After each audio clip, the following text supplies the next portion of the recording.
Hello बच्चों, कैसे हैं आप लोग बेटा। Welcome back to your favourite study destination. और बायोलॉजिकल क्लासिफिकेशन को ही हम कंटिन्यू करते हैं किंगडम प्रोटिस्टा में। आज क्लासिफिकेशन स्टार्ट करेंगे, फोटोसिंथेटिक प्रोटिस्ट से हम स्टार्ट करने वाले हैं। और जैसा कि आपको पता है, आपका वन स्टॉप सॉल्यूशन है बायोनीति, तो आप फटाफट चैनल को सब्सक्राइब करके लाइक शेयर कमेंट कर लीजिए। पूरा का पूरा कंटेंट फ्री ऑफ कॉस्ट बेटा एक ही जगह पर आपको मिलने वाला है। नीट 2027 और 2028 के सारे एस्पिरेंट्स के लिए बहुत हेल्पफुल होने वाला है पूरा का पूरा कंटेंट।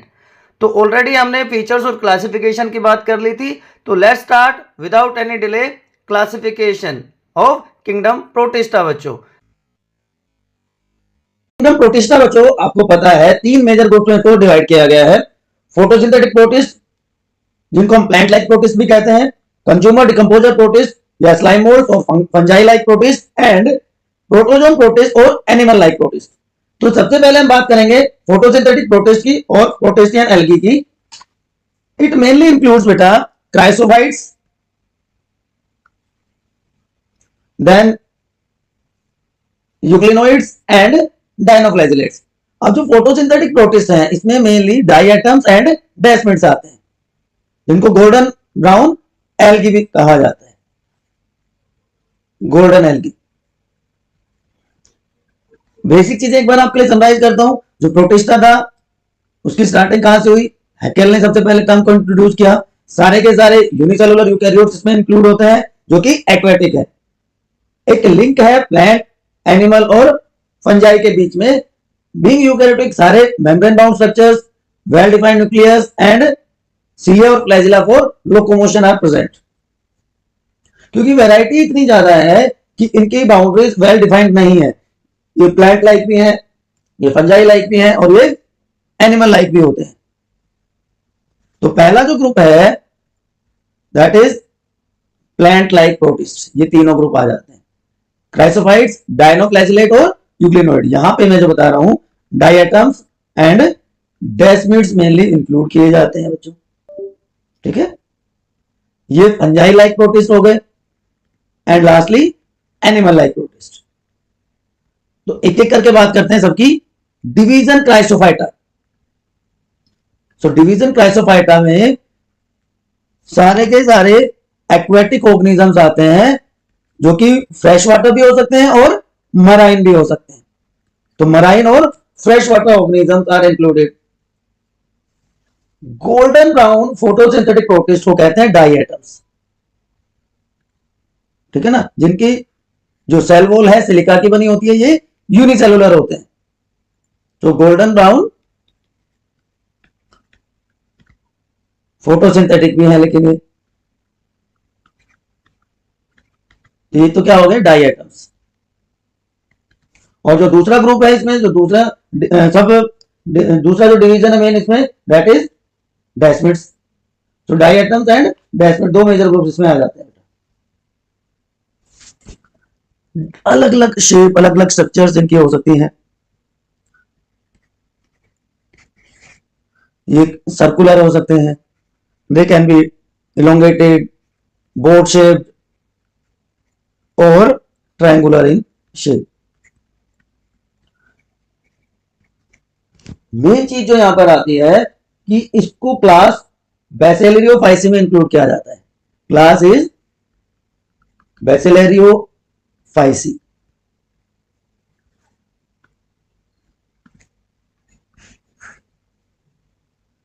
इसमें 5000 से ज्यादा स्पीशीज इंक्लूडेड है।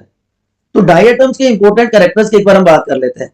मेन फीचर्स की अगर हम बात करें डाइएटम्स में, तो सबसे पहला जो फीचर आता है वही कि माइक्रोस्कोपिक ऑर्गेनिजम्स हैं, जिसमें फ्लैजिला नहीं होता। आप देख पा रहे हो यहाँ पे कोई फ्लैजिला नहीं है, लोकोमोटिव स्ट्रक्चर यहाँ पे एब्सेंट है। तो सबसे पहला फीचर तो यही हो गया इसका। दूसरा, सारे के सारे यूनिसेलुलर ऑर्गेनिजम्स हैं,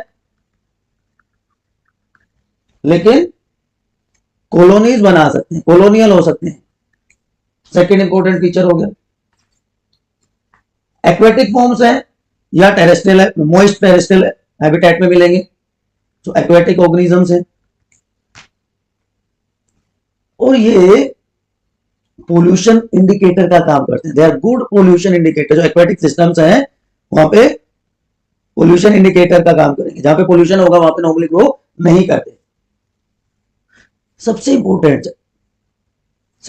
फीचर जो यहाँ पे इनका होता है that is, just a second, ये वाला फीचर सबसे इंपॉर्टेंट होता है। जो बॉडी है, जो सेल वॉल है, वो सिलिका की बनी होती है और सिलिका की बने होने की वजह से ये इजिली डिस्ट्रॉय नहीं होती। इस सेल वॉल में दो हाफ होते हैं। ऊपर का जो पार्ट होगा वो एपिथिका कहलाएगा बच्चों। क्या कहलाएगा? एपिथिका। और नीचे का जो पार्ट है उसको कह देते हैं हाइपोथिका। सो एपिथिका एंड हाइपोथिका दो पार्ट है। जैसे साबुनदानी आपने देखी है, ऊपर का पार्ट थोड़ा सा बड़ा होता है, नीचे का पार्ट छोटा होता है। तो जैसे सोप बॉक्स है उसकी तरह ये फिट हो जाते हैं एक दूसरे में, ठीक है ना। और क्योंकि सिलिका लार्ज क्वांटिटी में प्रेजेंट है तो सेल वॉल बहुत हार्ड भी होती है, जल्दी से डिस्ट्रॉय नहीं होती even after death, not destroyed even after death of the organism. तो उससे क्या फायदा मिला? उससे क्या हो जाता है कि ये जो एक्वेटिक सिस्टम है उसके बॉटम में इस तरह से लेयर्स में डिपॉजिट हो जाते हैं जो डेड आइटम्स होते हैं, और वो जो रॉक्स बनती हैं उस डिपोजिशन की वजह से उनको कहते हैं डाई एटोमोलाइट और डाई एटोमियस अर्थ, या एक और यूनिक वर्ड इसके लिए यूज किया जाता है किसलबर्ग, KEISCLGR, ये वर्ड इसके लिए यूज किया जाता है। अब ये ऐसे ऑर्गेनिजम्स हैं जहां पे फोटोसिंथेटिक पिगमेंट, क्योंकि प्लांट लाइफ प्रोटिस्ट है ना, तो फोटोसिंथेटिक पिगमेंट यहां पे प्रेजेंट होते हैं। फोटोसिंथेटिक पिगमेंट मेनली जो प्लांट्स में होते हैं उसके सिमिलर फोटोसिंथेटिक पिगमेंट होंगे in the form of chlorophyll A, chlorophyll C, fucoxanthin, जिनको हम ज़ैंथोफिल्स भी कहते हैं। और इसीलिए ये कैसा होता है? गोल्डन कलर का, गोल्डन एल्गी इसीलिए कहा जाता है इसको। Chrysophytes are chief producers, NCERT की बहुत इंपॉर्टेंट लाइन है, they are chief producers of ocean. Ocean के मेन प्रोड्यूसर्स की तरह काम करते हैं।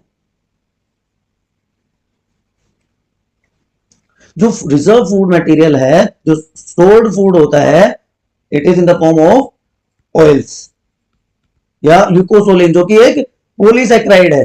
ल्यूकोसोलिन या ऑयल की फॉर्म में ये मेनली स्टोर हो जाता है, ल्यूकोसोलिन sorry.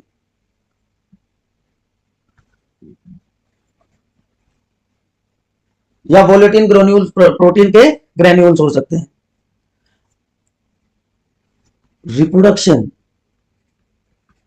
Reproduction mainly occurs by number 1 binary fission, कि जहां पे यूनिकनेस आपको देखने को मिलेगी। क्या यूनिकनेस होगी? देखिए मैंने बताया था ऊपर का जो हाफ होता है दैट इज नोन एज एपिथिका, नीचे का जो पार्ट होगा दैट इज हाइपोथिका। तो जब इसमें एसेक्सुअल रिप्रोडक्शन होगा ना बेटा, तो जो डॉटर सेल है वो वन हाफ पेरेंट का रिटेन करेगी। तो मान लीजिए इसमें हो रहा है बाइनरी फिजन, तो एपिथिका ऑफ पेरेंट वन हाफ हो गया, और जो हाइपोथिका है वो नया सिक्रीट होगा। Hypotheca is newly synthesized, newly formed. इससे क्या होगा कि जो दो डॉटर सेल है वो उसमें से एक थोड़ी सी स्मॉलर होती है पेरेंट सेल से। जो नई डॉटर सेल है उसमें एक थोड़ी सी छोटी होती है पेरेंट सेल से। तो ये दोनों की दोनों डॉटर सेल्स बन गई। Hypotheca newly synthesized, epitheca parental. तो over the period of generation there is a gradual reduction in size of the cell occurs. लेकिन अभी से तो धीरे धीरे 20 30 50 जनरेशन के बाद ये खत्म ही हो जाएंगे, क्योंकि साइज छोटा होता जा रहा है। नहीं बच्चे, इसमें क्या होगा, जो नॉर्मल साइज है वो रिस्टोर होता है। Normal size is restored bye formation of rejuvenescent cells, formation of rejuvenescent cells, या जो फ्रुस्ट्यूल है उनकी एक्सट्रैक्शन हो जाती है, प्रोटोप्लास्ट की ग्रोथ हो जाएगी और न्यू फ्रुस्ट्यूल सिक्रीट हो जाएंगे लार्जर साइज के, न्यू फ्रुस्ट्यूल हो लार्जर साइज। ठीक है,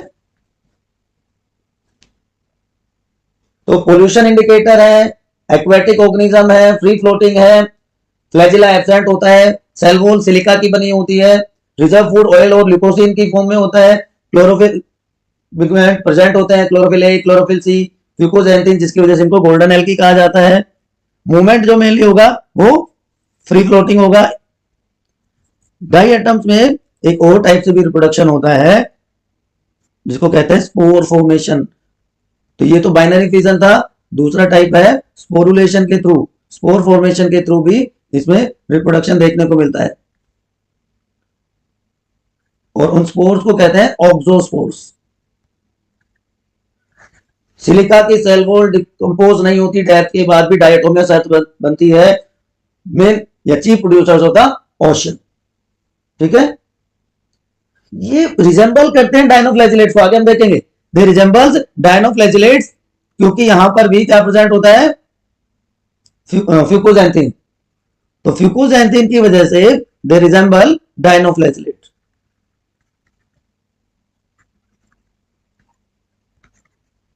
ठीक है बेटा, तो एक जो एस्टिमेट में बताऊं कि फोटोसिंथेटिक पिगमेंट इसमें प्रेजेंट है, तो जो हाफ से भी ज्यादा ऑर्गेनिक मैटर है जो वर्ल्ड में सिंथेसाइज होता है वो डाई एटम्स प्रोड्यूस करते हैं।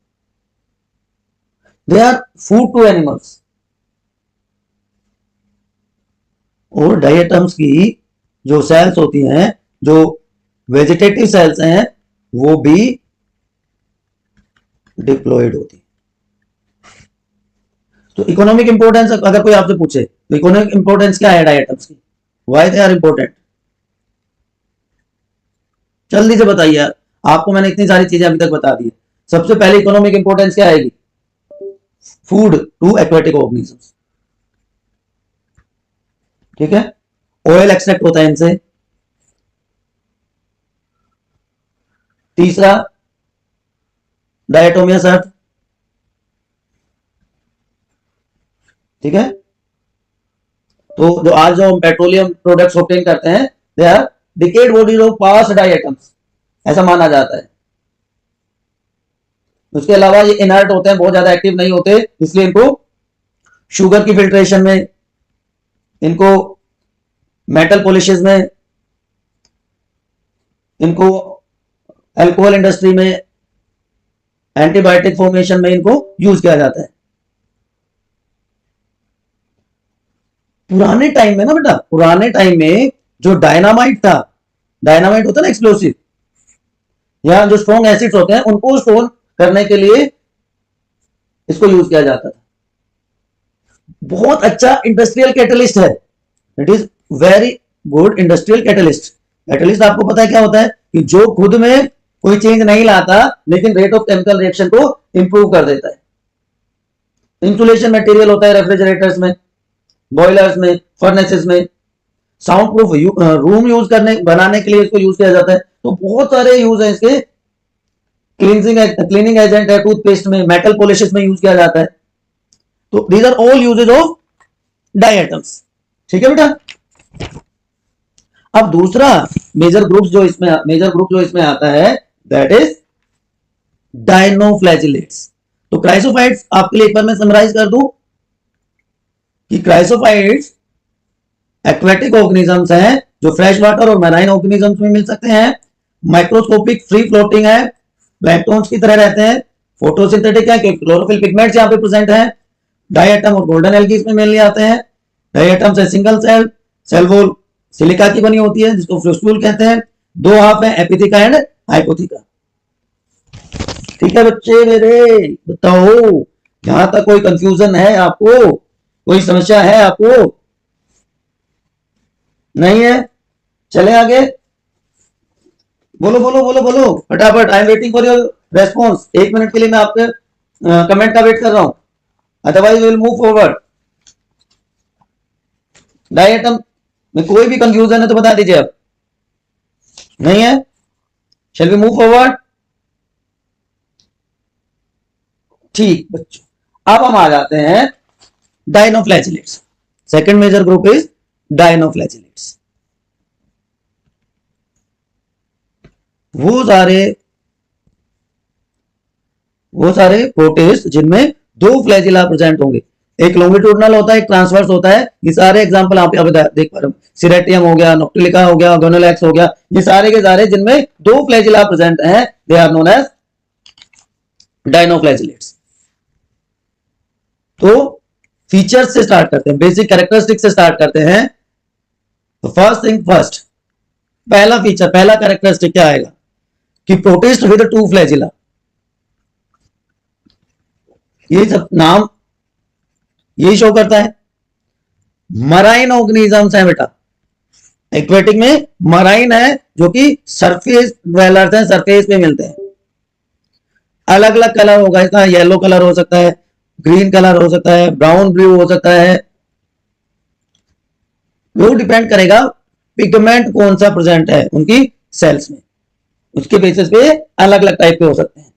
They are included in division Pyrrophyta. Division Pyrrophyta में इनको इंक्लूड किया जाता है।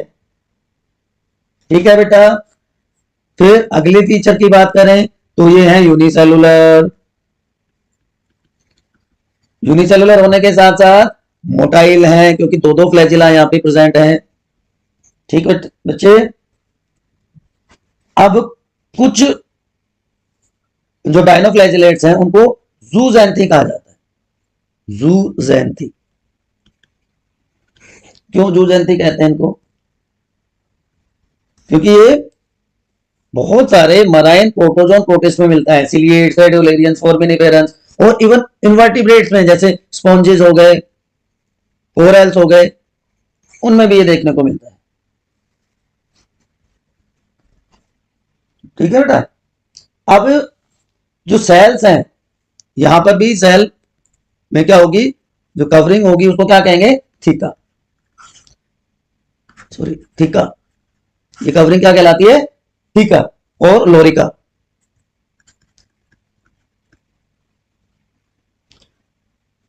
अब कई केसेस में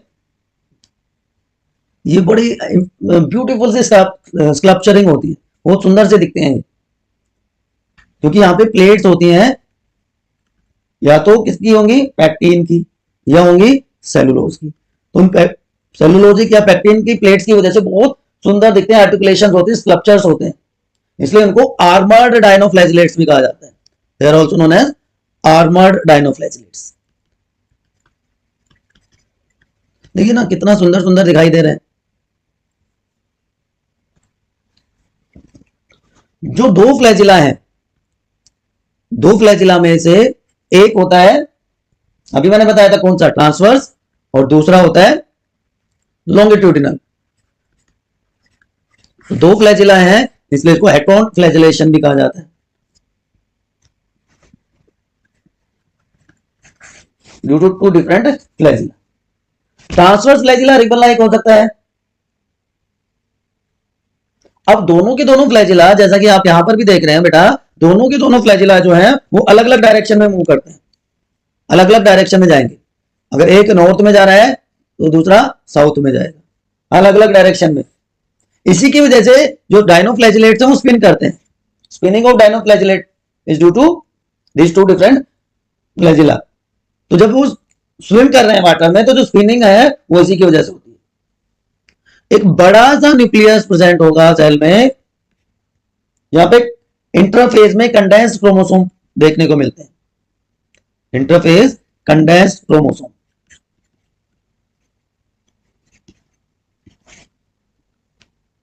लेकिन यहां पे न्यूक्लियस में ना तो हिस्टोन प्रोटीन होंगे, ना यहाँ पे आरएनए प्रेजेंट होगा। तो जो न्यूक्लियर डिवीजन है it occurs by cytoplasmic channels. थोड़ा सा यूनिक होता है, थोड़ा सा डिफरेंट होता है, लेकिन साइटोप्लाज्मिक चैनल के हेल्प से यहां पे न्यूक्लियर डिवीजन होगा। जो क्रोमोसोमल सेग्रीगेशन ऑफ बैक्टीरिया की वजह किस तरह से होगा। अब अगला कैरेक्टर, जो स्टोर्ड फूड है ना, वहां पे क्या था, ऑयल या लिकोसोलिड था, यहां पे स्टार्च एंड ऑयल्स। अब यहां पे एक और इंपॉर्टेंट स्ट्रक्चर प्रेजेंट होती है, एक और इंपॉर्टेंट चीज यहां पे प्रेजेंट होती है, that is what you say non contractile vacuole. Non contractile vacuole यहां पे प्रेजेंट होता है, इसको कहते हैं pusule. Non contractile vacuole pusule is present. जो फ्लैजिला है ना, उसके बेस पे, ये यहां से फ्लैजिला निकल रहा है, तो फ्लैजिला के बेस पे non contractile vacuole pusule is present. इस प्यूशूल में होते हैं वेसिकल्स। तो ये ऑस्मो रेगुलेशन, आपको पता है contractile vacuole osmo regulation help करते हैं, तो ये नॉन कॉन्ट्रैक्टाइल वैक्यूल है जो ऑस्मो रेगुलेशन में, फ्लोटेशन में हेल्प करता है। कॉन्ट्रैक्टाइल वैक्यूल यहां पे एब्सेंट होता है। तो ये कुछ इंपॉर्टेंट फीचर्स हैं। अब कुछ इकोनॉमिक इंपोर्टेंस की बात कर ले। अब जो डायनोफ्लैजिलेट्स हैं जैसे Gonyaulax, they are poisonous to vertebrates. ये क्या करते हैं, ये एक टॉक्सिन प्रोड्यूस करते हैं।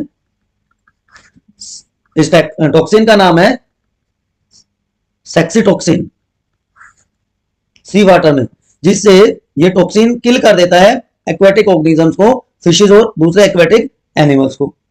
तो मराइन शेलफिश जो है ये इनको कंज्यूम करती हैं, डायनोफ्लैजिलेट्स को बहुत ज्यादा अमाउंट में कंज्यूम करती हैं।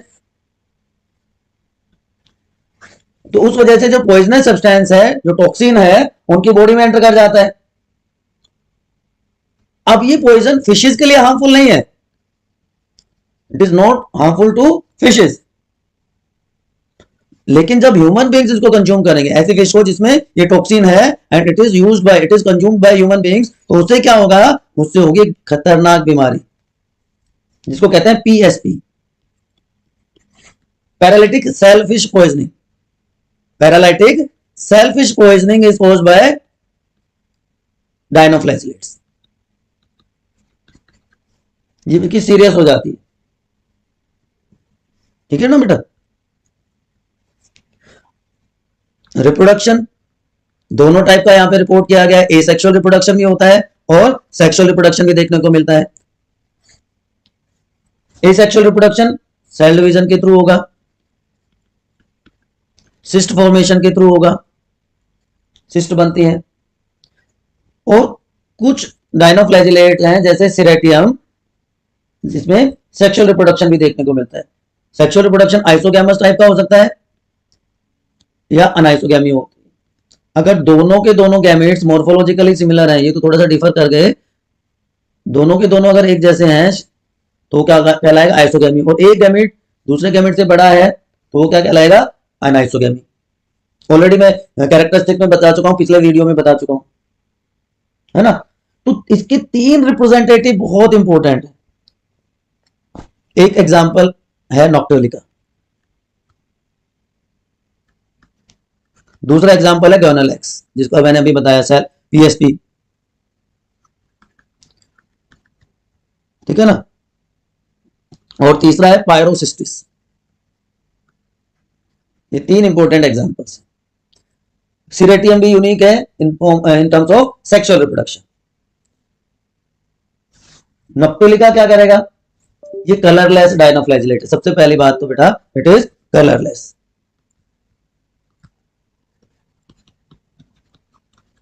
ठीक है। सिस्ट फॉर्मेशन होती है इसमें, सेल डिवीजन के थ्रू डिवाइड करता है, अब ये क्या करता है, ये एक टॉक्सिन प्रोड्यूस करता है जो कि फिशेस को किल करती है।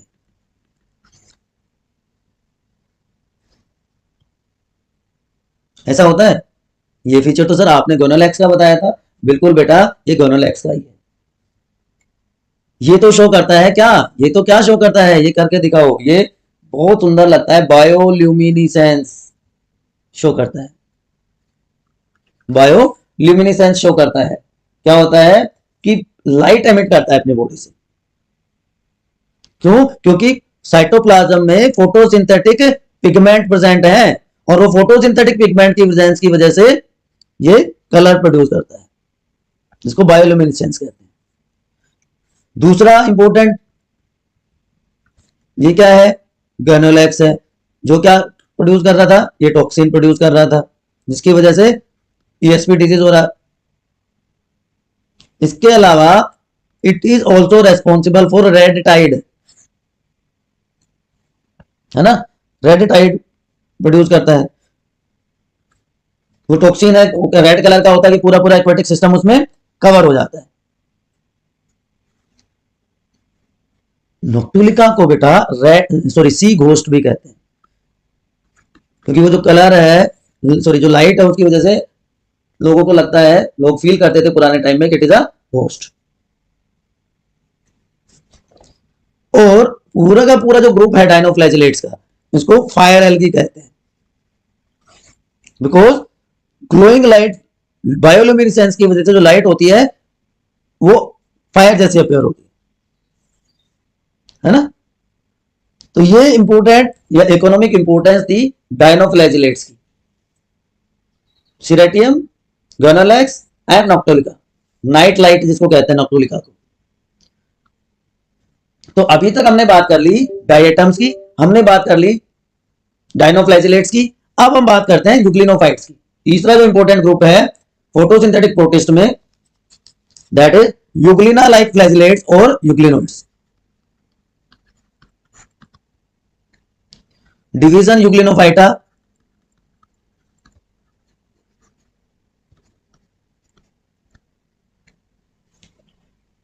ऐसा ग्रुप है यूग्लिनोइड्स का, ऑर्गेनिजम्स का, जिसमें क्लोरोफाइलोस और नॉन क्लोरोफाइलोस फ्लैजिलेट दोनों प्रेजेंट होते हैं, इसलिए इसको फाइलम या डिवीजन यूग्लिनोफाइटा में रखा जाता है। तो कैरेक्टर्स में सबसे पहली बात जो आती है, नॉन मोटाइल है। आप कहोगे सर कैसे नॉन मोटाइल है, स्ट्रक्चर में तो क्या प्रेजेंट होता है, फ्लैजिला प्रेजेंट होता है, तो नॉन मोटाइल कैसे हो गए। बड़ा कंफ्यूजन सा है इनका मामला, कि पहले इनको प्रीवियसली इनको रखा जाता था प्लांट किंगडम में। क्यों? क्योंकि फोटोसिंथेटिक एबिलिटी है उनकी, फोटोसिंथेसिस कर सकते हैं, तो उनको प्लांट्स में रख दिया। लेकिन इनमें सेल वॉल नहीं होती, तो बेचारों को वहां से निकाल दिया और कहां पे रख दिया कि आप तो चलो जी एनिमल किंगडम में। लेकिन अब ये घर के नए ना घाट के नए प्लांट किंगडम में है, ये एनिमल किंगडम में है। जो विटेकर का 5 किंगडम क्लासिफिकेशन है, उसमें इनको प्रोटिस्टा में इंक्लूड किया गया, फोटोसिंथेटिक प्रोटिस्ट में इंक्लूड किया गया है। ये फ्री लिविंग ऑर्गेनिजम्स जो कि फ्रेश वाटर बॉडीज में मिलते हैं, लेकिन कई बार डैम्प सोइल में या ब्रैकिश वाटर में भी देखे गए। अब ये सनलाइट में तो फोटोसिंथेटिक होते हैं, लेकिन जब लाइट नहीं होती तो ये हेटरोट्रोप की तरह काम करते हैं। तो जब सनलाइट होगी तो ऑटोट्रोप्स हैं, अदरवाइज ये हेटरोट्रोप की तरह भी एक्ट कर सकते हैं। तो दोनों फीचर्स हो गए इनमें। स्ट्रक्चर की अगर आप बात करोगे तो it is somewhat like this. एक लंबा सा फ्लैजिला आपको यहां पे देखने को मिल जाएगा, आई स्पॉट आपको देखने को मिल जाएगा। जो आउटर मोस्ट कवरिंग है, इसी के लिए मैंने बनाया कि एक एक करके फीचर्स की बात करेंगे, पेलिकल कहलाती है। तो जो एंटीरियर एंड है वहां पे कैविटी प्रेजेंट है, this cavity is known as reservoir.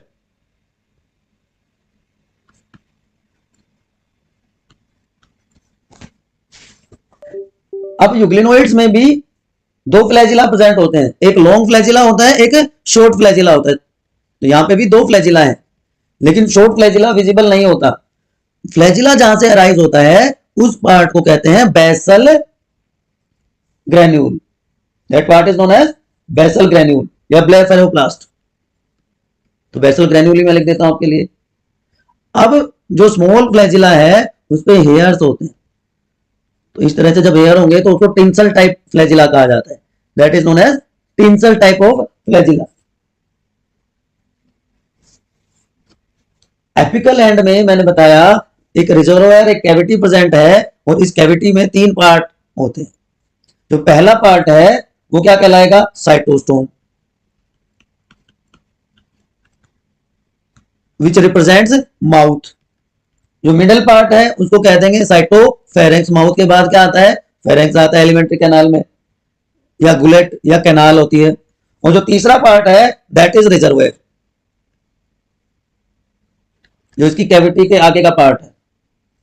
तो साइटोस्टोम, साइटोफेरेंक्स एंड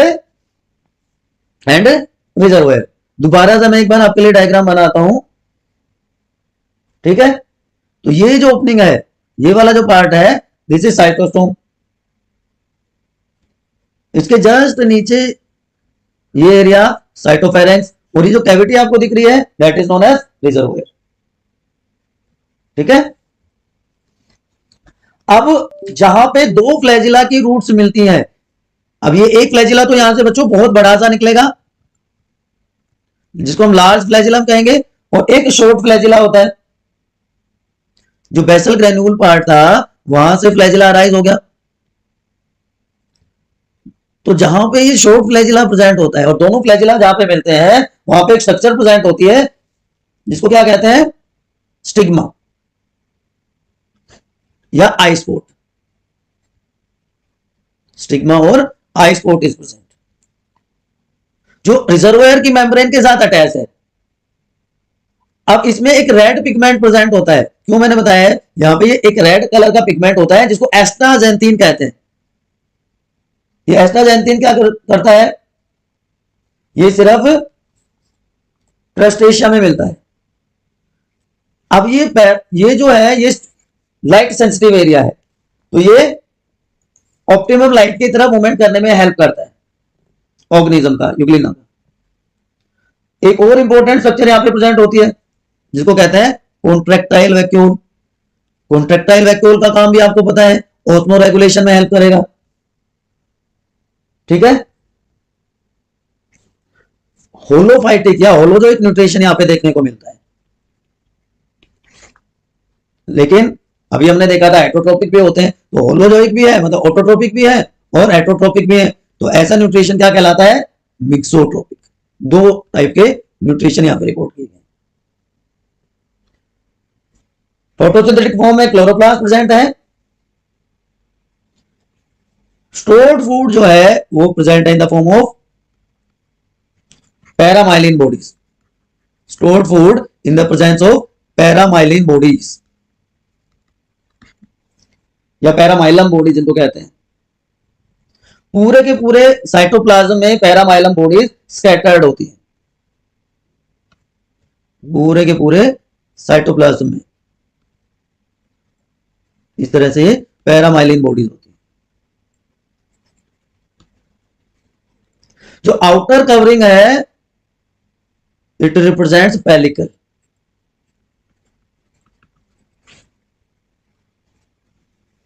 है ना? बड़ा सा एक न्यूक्लियस आपको यहां पे सेंटर में देखने को मिल जाएगा। न्यूक्लियर एनवेलप प्रोसेस करेगा। पैरामाइलिन बॉडीज स्टार्च से डिफरेंट होती हैं, ग्लाइकोजन से डिफरेंट होती हैं, इसलिए वो आयोडीन के साथ स्टेन नहीं करेंगी। याद रखना, it does not what you से स्टेन विद आयोडीन। ठीक है? चलिए, यहां तो कोई समस्या, यहां तो कोई कंफ्यूजन? सेक्सुअल रिप्रोडक्शन रिपोर्ट नहीं, वो कहां पहुंच गया भाई? सेक्सुअल रिप्रोडक्शन यहां पे रिपोर्ट नहीं हुआ है, लेकिन जो फेवरेबल कंडीशन होगी ना तो लॉन्गिट्यूडनल बाइनरी फिजन होता है। ड्यूरिंग फेवरेबल कंडीशंस तो लॉन्गिट्यूडनल बाइनरी फिजन ये शो करते हैं। मैंने स्टार्टिंग में बताया था आपको, बाइनरी फिजन अलग अलग टाइप का होता है। और जब कंडीशन है अनफेवरेबल तो क्या करेगा भाई, तो क्या करेगा, ये सिस्ट की वॉल बना लेगा अपने चारों तरफ और अपना टाइम पास कर देगा। ठीक, कुछ और एग्जांपल्स मैं बताऊं तो फैक्टस इसका एग्जांपल होता है। इसके अलावा यूट्रेपिया होता है, ये यूक्लिनोइड्स का एग्जांपल है। चलिए एक बार फिर से आपको थोड़ा स्ट्रक्चर की डिटेल बताता हूं बेटा। यूक्लिना जिसको स्पिंडल ऑर्गेनिज्म कहते हैं उसको थोड़ा सा हम डिटेल में डिस्कस कर लेते हैं। ये देखिए ये स्ट्रक्चर है यूक्लिना की, ठीक है ना। दिस इज यूक्लिना जिसको हम स्पिंडल ऑर्गेनिज्म कहते हैं। इंपॉर्टेंट रिप्रेजेंटेटिव है जो कि फ्रेश वाटर में मिलता है, पॉन्ड्स में मिलता है, पूल्स में मिलता है या मॉइस्ट मड में मिलता है। तो फ्री लिविंग यूनिसेलुलर फ्लैजिलेट है। क्योंकि यहां पे फोटोसिंथेटिक पिगमेंट प्रेजेंट हैं, तो due to presence of photosynthetic pigments present, तो फोटोसिंथेटिक होते हैं, ऑटोट्रोपिक न्यूट्रिशन देखने को मिलता है। लेकिन जब लाइट अवेलेबल नहीं होती तो ये हेट्रोट्रोपिक ऑर्गेनिज्म की तरह बिहेव करते हैं। तो autotrophic plus heterotrophic dual mode of nutrition को हम कहते हैं मेक्सोट्रोपिक न्यूट्रिशन। ठीक है, पूरी की पूरी बॉडी स्पिंडल शेप है, तो स्पिंडल शेप्ड बॉडी स्ट्रक्चरली बात करें तो इसलिए इसको स्पिंडल ऑर्गेनिज्म कहा जाता है। और body is covered by plasma membrane. Body के ऊपर क्या है, ये कवरिंग किसकी है, this covering is plasma membrane. ठीक है ना। लेकिन प्लाज्मा मेम्ब्रेन के साथ साथ और क्या प्रेजेंट है, ये इस तरह से स्ट्रिप्स, पेरिप्लास्ट की स्ट्रिप्स प्रेजेंट होती हैं, जिनको हम क्या कहते हैं, थोड़ी देर पहले मैंने आपको बताया था पेलिकल। तो ये स्ट्रिप्स जो पेलिकल की प्रेजेंट है यहां पर, वो भी प्रेजेंट होती है प्लाज्मा मेम्ब्रेन के साथ साथ। पेलिकल 80% प्रोटीन का बना होता है, 80% प्रोटीन है इसमें। इसके अलावा कार्बोहाइड्रेट और लिपिड कंटेंट होता है। जो ओवरलैपिंग है इन स्ट्रिप्स की, इसकी वजह से एक हेलिकल स्ट्रिएशन दिखाई देती है। ये हेलिकल स्ट्रिएशन यहां पे देखने को मिलती है। अब एंटीरियर एंड में फ्लैजिला है, तो एक्टिव स्विमिंग में हेल्प कर देता है, तो फ्लैजिलर मूवमेंट देखने को मिलता है यूग्लिना में। लेकिन they also shows creeping movement. Creeping movement भी यहां पे कई बार देखने को मिलता है, जिसको मेटाबोलिक कहते हैं बेटा। क्रीपिंग मूवमेंट और मेटाबोलिक की कॉन्ट्रैक्शन और एक्सपेंशन होता है बॉडी का, उसकी वजह से जो मूवमेंट होता है उसको मेटाबोलिक या क्रीपिंग मूवमेंट कहते हैं। अब ये जो रिजर्वोयर है इसकी मेम्ब्रेन पे एक और टेंसर टाइप फ्लैजिला भी प्रेजेंट होता है। तो जहां पे दोनों फ्लैजिला मिलते हैं उस एरिया को क्या कहते हैं, वो स्पॉट तो क्या हो गया, बेसल क्रेन्यूल, जहां से फ्लैजिला अराइज होते हैं। लेकिन जहां पे दोनों फ्लैजिला मिलते हैं वो एरिया क्या कहलाएगा, पैराफ्लैजिलर बॉडी या eye spot, which is light sensitive. ठीक है। तो रिजर्वोयर के एक साइड में क्या है, रिजर्वोयर है, रिजर्वोयर के एक साइड में क्या है भाई, 3 पार्ट हमने बात करी थी ना। सबसे पहले क्या होता है, साइटोस्टोम होता है, उसके बाद साइटोफेरेंक्स होता है, and third part is reservoir. तो एक एंड जो रिजर्वोयर का है, यहां पे ऑरेंज रेड कलर का स्टिग्मा प्रेजेंट होता है, जो जिसको आई स्पॉट कहते हैं, क्योंकि यहां पे फोटोसेंसिटिव पिगमेंट्स प्रेजेंट होते हैं। अब रिजर्वोयर के जस्ट नीचे प्रेजेंट होगा कॉन्ट्रेक्टाइल वैक्यूल यूग्लिना में, और कॉन्ट्रेक्टाइल वैक्यूल हेल्प करता है ऑस्मो रेगुलेशन में, है ना, ऑस्मो रेगुलेशन कर दिया। अब इसमें बहुत सारी इस तरह से कैनाल्स होती हैं जिनको कहा जाता है बच्चों feeding canals, accessory vacuoles. Cytoplasm जो है पूरा का पूरा साइटोप्लाज्म डिफरेंशिएटेड होता है, दो एरियाज में डिफरेंशिएट हो जाता है। आउटर पार्ट जो है वो जेल लाइक है जिसको एक्टोप्लाज्म कहेंगे, जो इनर पार्ट है वो सोल लाइक है जिसको एंडोप्लाज्म कहेंगे। तो sol gel theory, sol gel, अंदर का सोल है, बाहर का जेल है, ठीक है ना। अब सारे के सारे क्योंकि यूकैरियोटिक ऑर्गेनिजम्स हैं तो membrane bound structures are present in the cytoplasm, चाहे वो गोल्गी बॉडीज हैं, चाहे वो एंडोप्लाज्मिक रेटिकुलम है, सारे के सारे यहाँ पे प्रेजेंट होंगे। माइटोकॉन्ड्रिया, राइबोसोम, सारे के सारे यहाँ पे प्रेजेंट होंगे। Clear large nucleus with nuclear membrane, तो लार्ज न्यूक्लियस है, न्यूक्लियर मेम्ब्रेन प्रेजेंट है।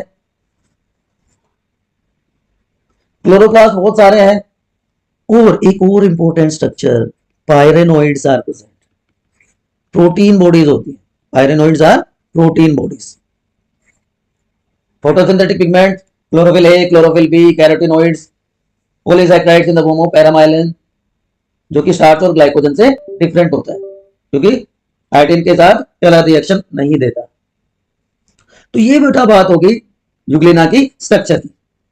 तो क्या पढ़ा आज आप लोगों ने, बताइए आज क्या क्या पढ़ा है आप लोगों ने। जो तीन मेजर ग्रुप्स थे प्रोटिस्टा के, कौन कौन से, plant like protist, plant like protist को क्या कहते हैं बताइए। फोटोसिंथेटिक प्रोटिस्ट, फोटोसिंथेटिक में पहला आपने क्या पढ़ा, क्राइसोफाइट्स पढ़ा। क्राइसोफाइट्स में क्या आ गया, डाइएटम्स एंड डेस्मिड्स आ गया, गोल्डन एल्गी। उसके अलावा आपने क्या पढ़ा, दूसरा ग्रुप क्या पढ़ा आपने, डाइएटम्स के अलावा डाइनोफ्लैजिलेट्स की आपने बात करी जिसमें गोनोलैक्स, नॉक्टिलिका बहुत इंपॉर्टेंट थे। और तीसरा आपने पढ़ा यूग्लिनोइड्स।